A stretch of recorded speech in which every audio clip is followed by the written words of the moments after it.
За пелетки ще ползваме Battle Bites, нещо, което до сега не съм ловил. Избрали сме рибни пелетки.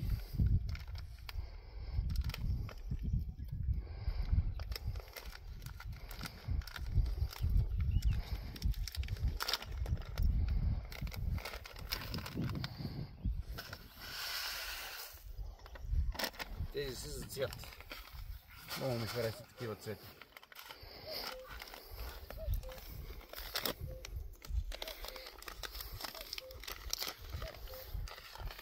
Тигров аспект.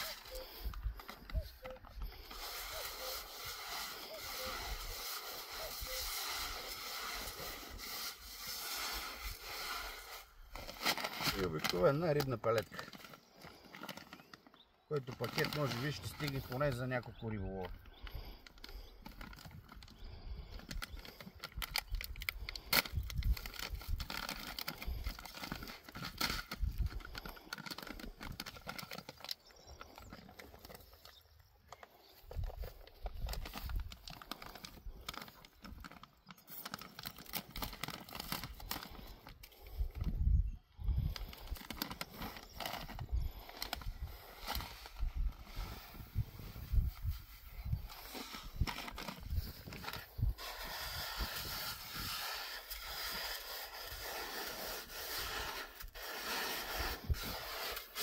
Това е предостатъчно храна за 4-5 часов риболов.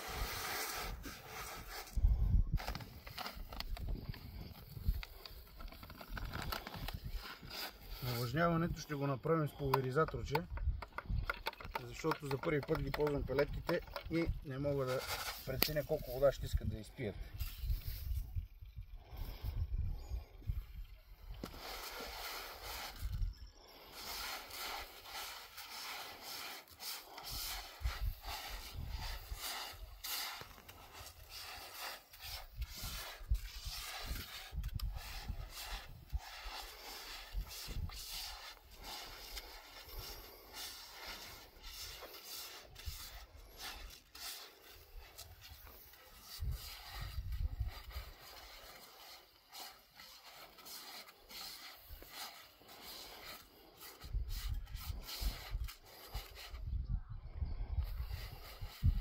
За момента това ще бъде с увлажняването на пелетките, да ги оставим да дръпнат